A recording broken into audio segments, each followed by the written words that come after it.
Okay, guys, it is our second back and chest workout of the week. So on Mondays, we like to start with back first and then move to chest. Well, on Thursdays, we like to start with chest and then move to back.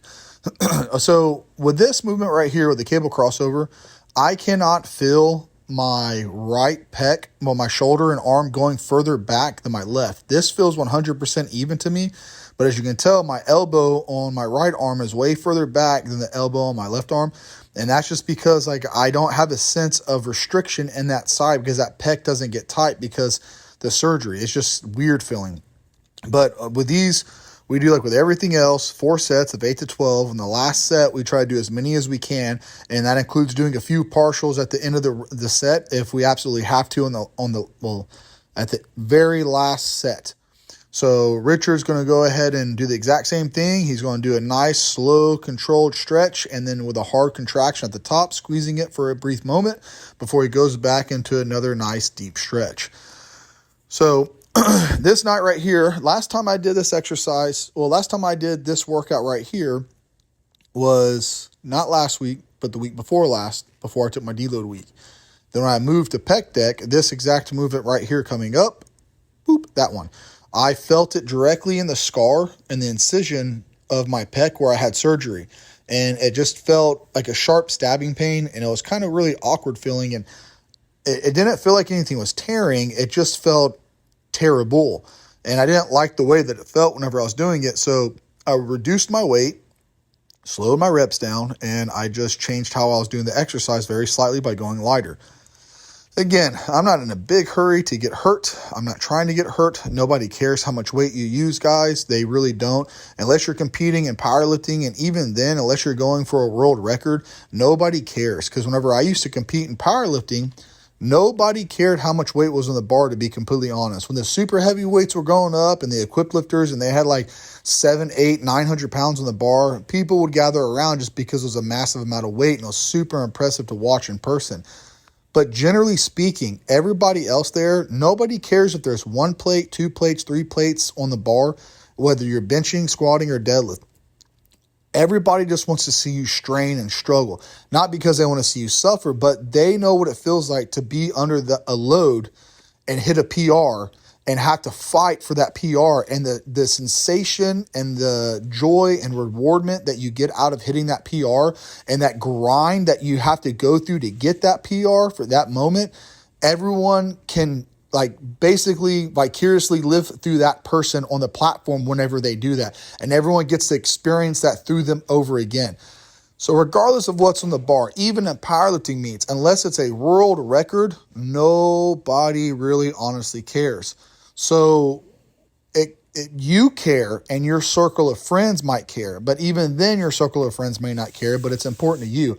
But even still, don't get so caught up where you think that, oh, well, I have to do this percentage tonight because if I don't, my training is going to, it's going to put me back. If I don't, I'm going to mess up my training. Because at the end of the day, if something feels odd or something feels off, or if your joints don't feel right, or if there's something going on and you're just not quite sure what it is, sometimes it's better just to back off and just deload, or to reduce the percentages, or even to skip the workout altogether than do some stretching and mobility work. Because if you get hurt, that's going to set you back way further than what it would to skip that one workout or those 2 weeks of training.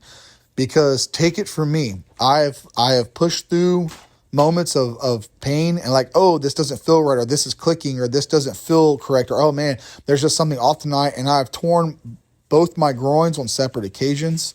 I've torn intercostals on both sides of my rib cage. I've torn my front delt twice, shoulder pressing 275 for reps. I've torn my tricep doing skull crushers with 135 for tons of reps. I've been hurt, guys. I've ripped my pec completely off the tendon, had to have surgery. I pulled my other pec. I strained that pec again. So, take it from me. Don't get so caught up in the ego. And I work out alone, so that should tell you something right there, right? My ego isn't driven off of people around me. My ego is driven off of proving myself wrong. Like, no, you can do this. No, you can do this. You got this. You got this, man. Come on. There's nobody else in here. It's you versus you. You're alone. It's you versus you. If you don't do this, the only one that will ever know is you, and you will let yourself down. You have to do this. Come on, man. It doesn't matter that you're tired. It doesn't matter that you're exhausted and fatigued. And don't get me wrong. That's the mindset that I had whenever I was powerlifting. But that mindset took me down a path of injury. And this is over the course of 10 years, guys. I powerlifted for 10 years. So this is over the course of 10 years of these injuries happening. So it's not like it all came on one time and all happened all of a sudden at once. But going down that path of not listening and overdoing it and pushing it, instead of just simply swallowing your pride and reducing your weight and reducing the amount of load that you're doing for that night and taking it easy that day or that week or that next 2 weeks, it will get you hurt sometimes if you don't pay attention to yourself. And sometimes taking the road of the lesser path and the lesser weight is the way to go.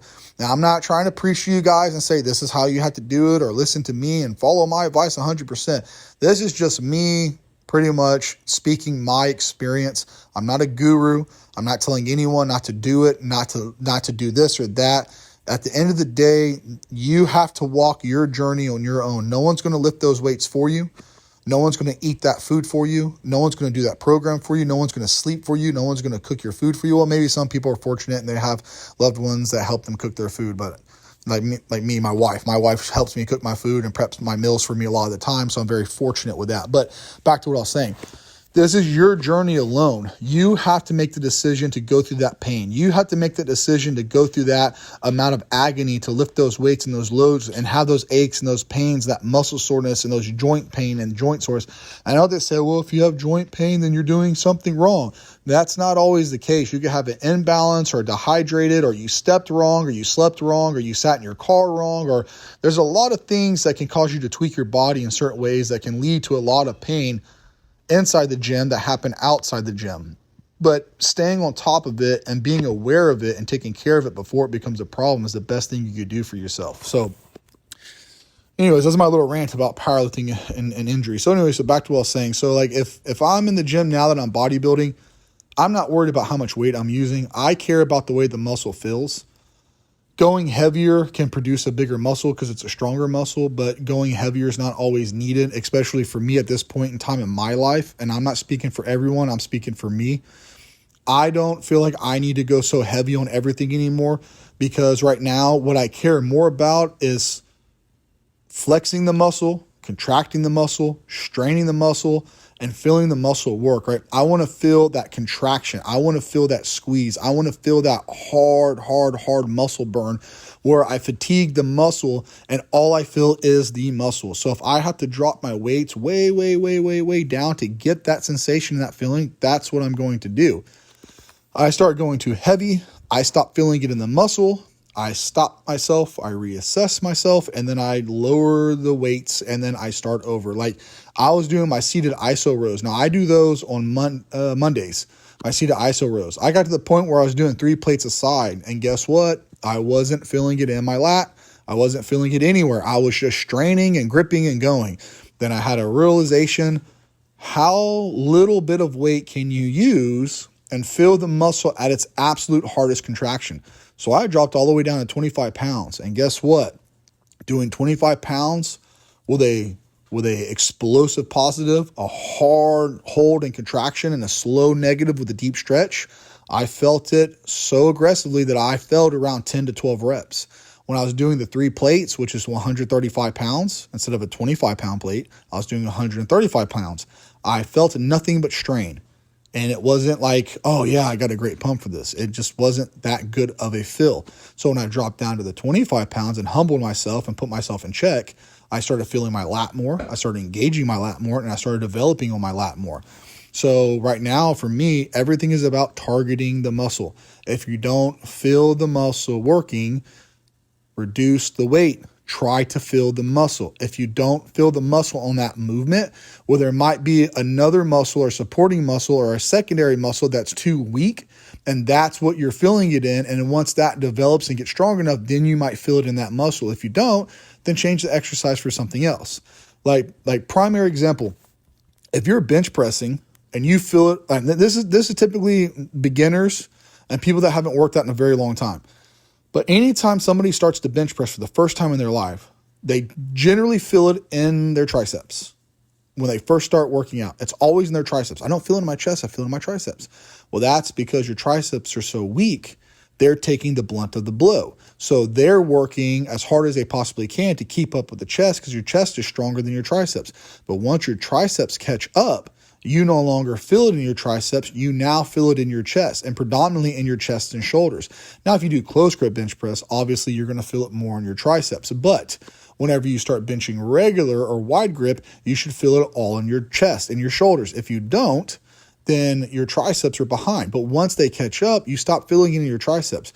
So this is true for a lot of movements and exercises. So if you start doing a new movement or exercise and you don't feel it where you're supposed to feel it, there's a big probability that that muscle that you're feeling it instead, where you're feeling it instead, is really weak and needs to be developed and caught up to be able to feel it where you're supposed to feel it.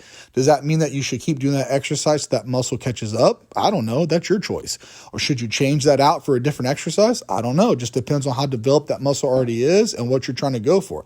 That really just all depends on you and what your end game and your goal is. So if you have like overdeveloped like lats and you feel like your shoulders need to be brought up and what you're doing, you feel it in your lats and you want it more in your middle back, well, stop doing that exercise and find something you feel more in your middle back, even if it's not supposed to be for your middle back. If you feel it contracting, squeezing, burning, and muscle fatigue in that area, chances are that area is underdeveloped, weak, or the way that you're doing the movement is targeting that muscle instead of whatever the quote unquote designed targeted area is supposed to be.